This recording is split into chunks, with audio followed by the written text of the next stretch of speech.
You are listening to Mining Stock Education, where you'll learn from the top leaders in the natural resource sector and uncover quality mining investment opportunities.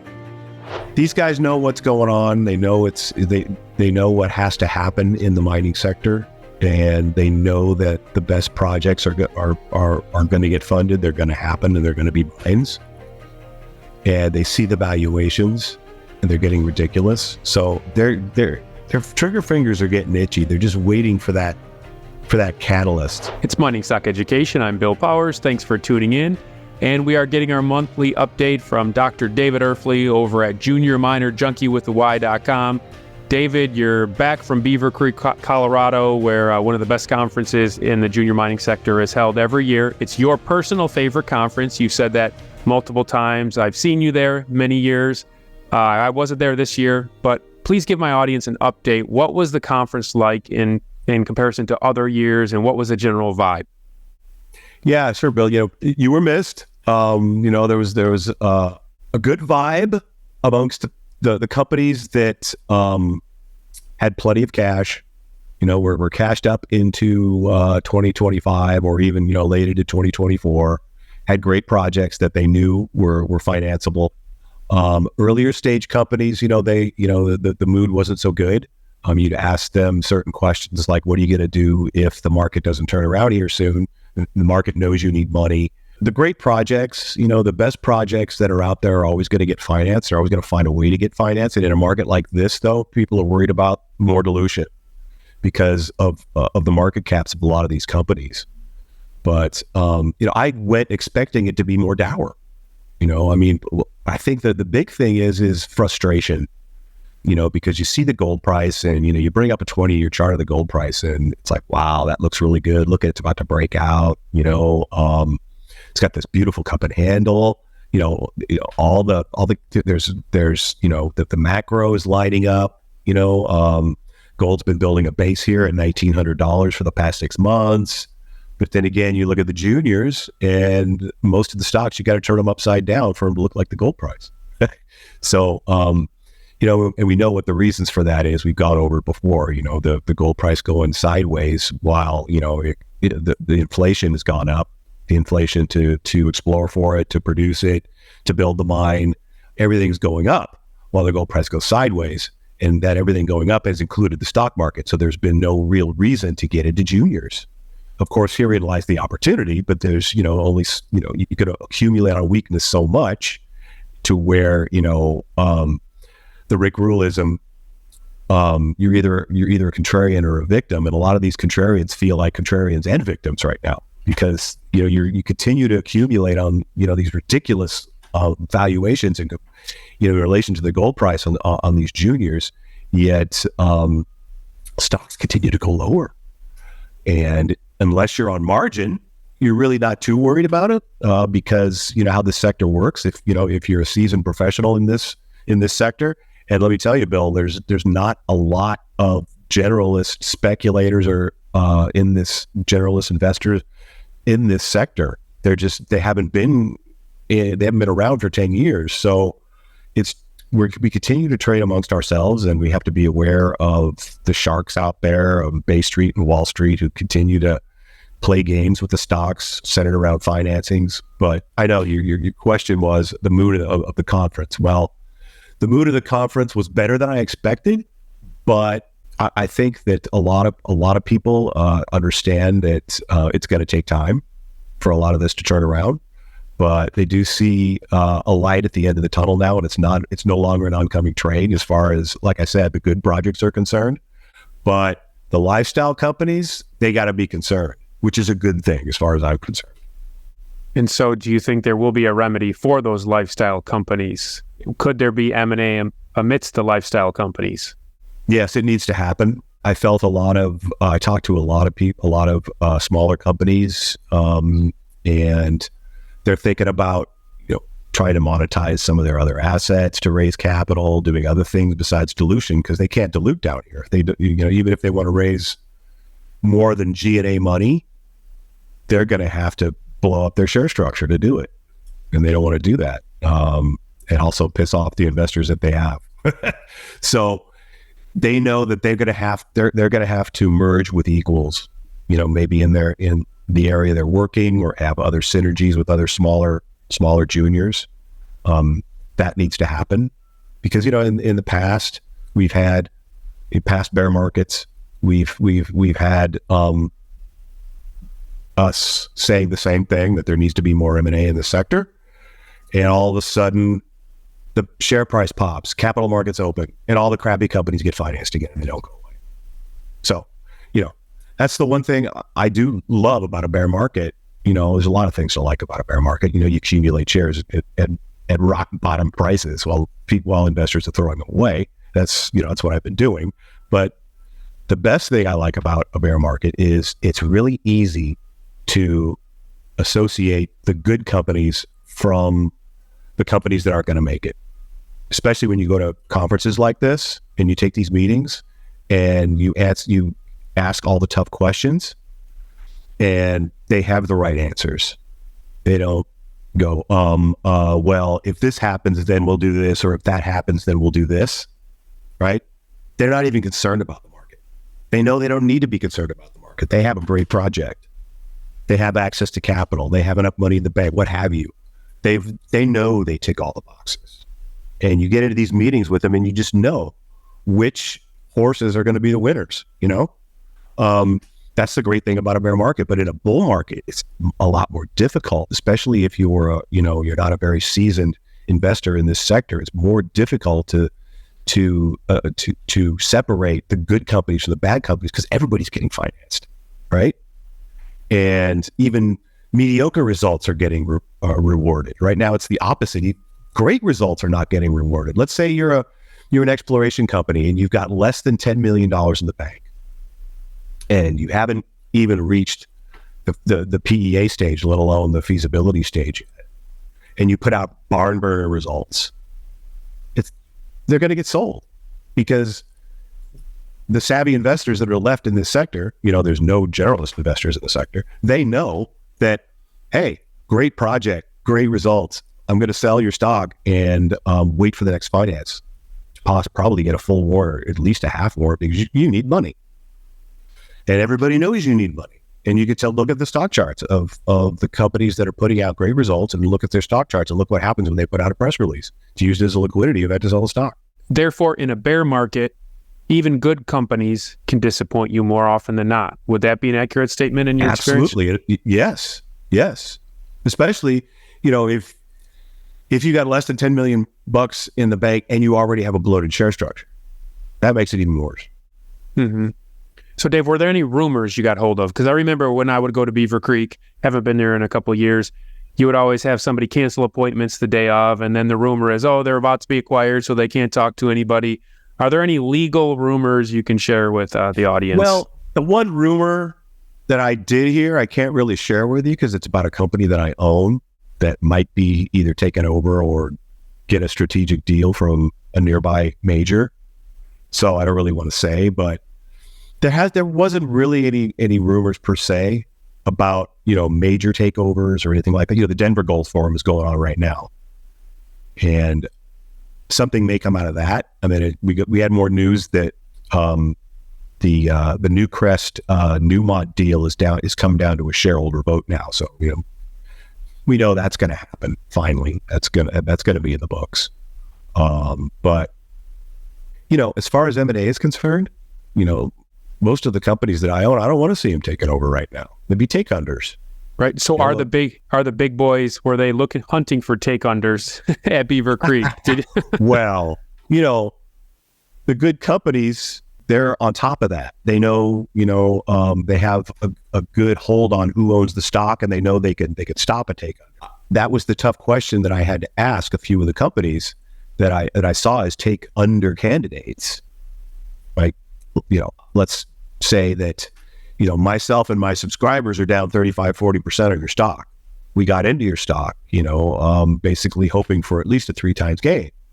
The last junior to be taken out by a mid-tier was B2 taking out Sabina, and that was a take under.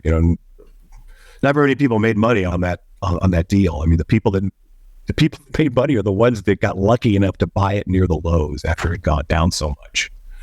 And then if they held after the deal was finalized, B2 had a big hit because of what happened. You know, the news that came out of Mali about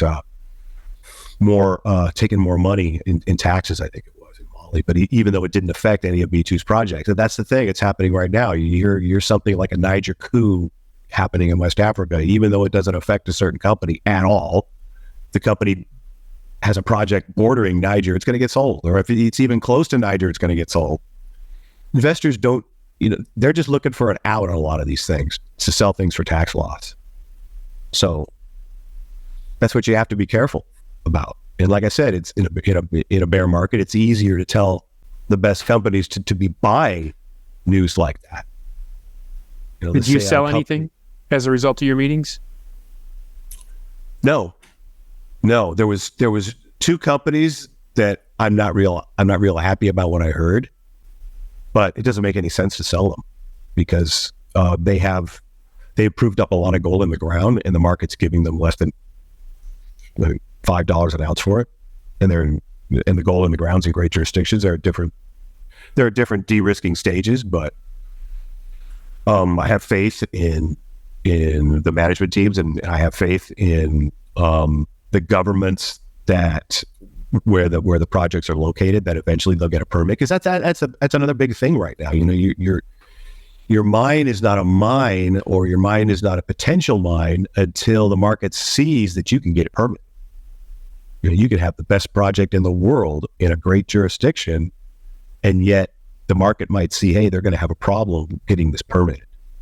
It might take a lot longer than they expect, or they might not even get it at all because of what's going on in these jurisdictions. There's a problem in every single jurisdiction right now. There's something you have to worry about.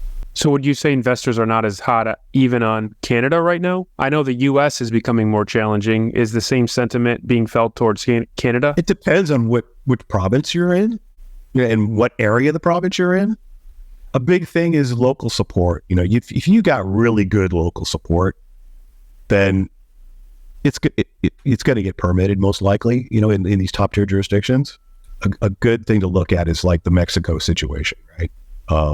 There hasn't been a mining permit issued there, I think, in about a year, and everybody's worried about AMLO saying that, intimating that they don't want open pit mines, yada yada yada.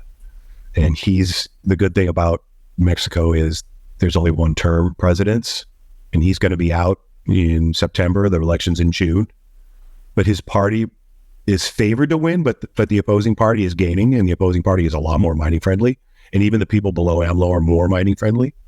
So all it's going to take in Mexico, I think, is just for one mining permit to get issued, and all the other companies that have these permitting issue problems over their heads and over their stock prices keeping it pressured.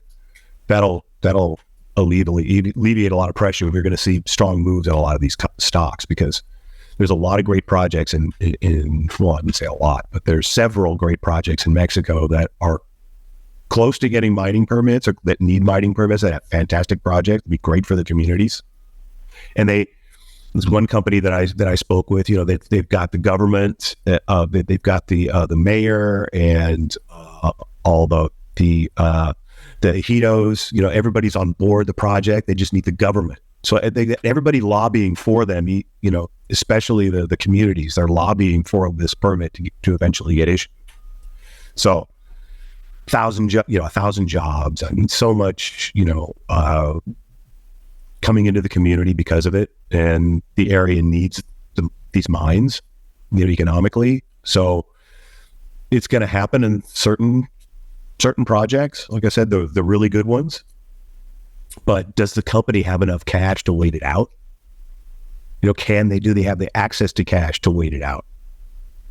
Worrying about too much dilution as you're waiting, right? That's where it comes down to, hey, that's why you got to look at these companies, make sure that they have plenty of cash going well into 2024 and even into 2025 to wait it out, because now, they're getting interest on that cash now. You had said that, let's just say over a year ago, you said that to listeners. You said, make sure they have at least 2 years of runway. if you're still holding that same stock, the share price is down. Now they got 1 year runway. How do you play that? Well, companies, a lot of the companies that I'm invested in, they went ahead and pulled the trigger. The capital was offered earlier this year, and a lot of shareholders were happy about it. But it turned out to be a really smart thing to do. They diluted at higher prices, and the share prices have continued to go lower. So, if you went ahead and pulled the trigger and took the money that was offered, because management teams, the savvy management teams know you take the money when it's offered. It doesn't matter what the market looks like, doesn't matter how much dilution you're going to have to take, as long as it's reasonable. You take the money because you don't know when the market's going to turn around.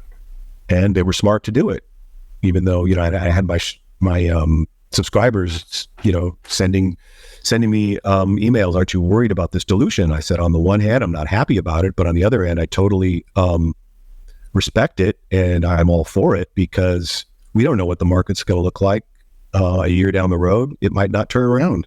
It might not have turned around by then. So whenever the money is offered, you got to take it. So I agree with them taking it. I'm not happy with the terms, but they took it. And most of the financing that I'm talking about, they didn't have to offer a warrant to get it. That shows how attractive the project is.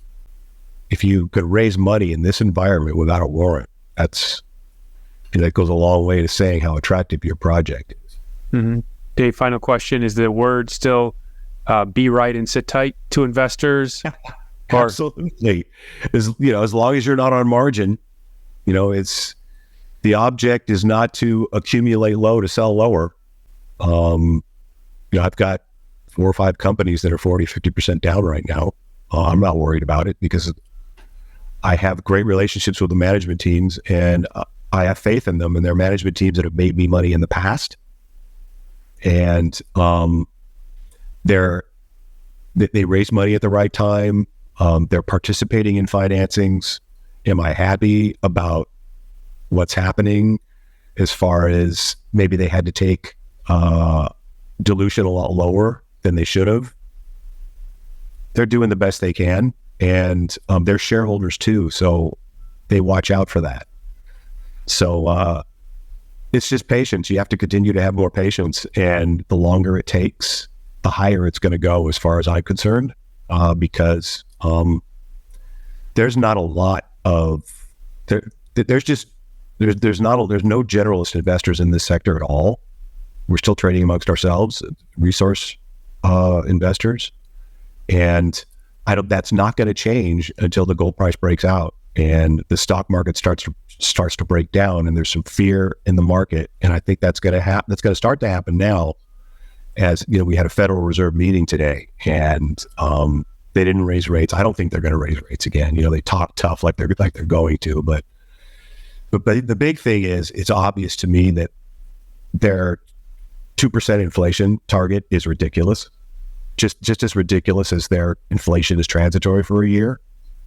First they're trying to tell us for a year that inflation is transitory, and now once it's got completely out of control, they say they can bring it back down to 2%. I don't see it happening.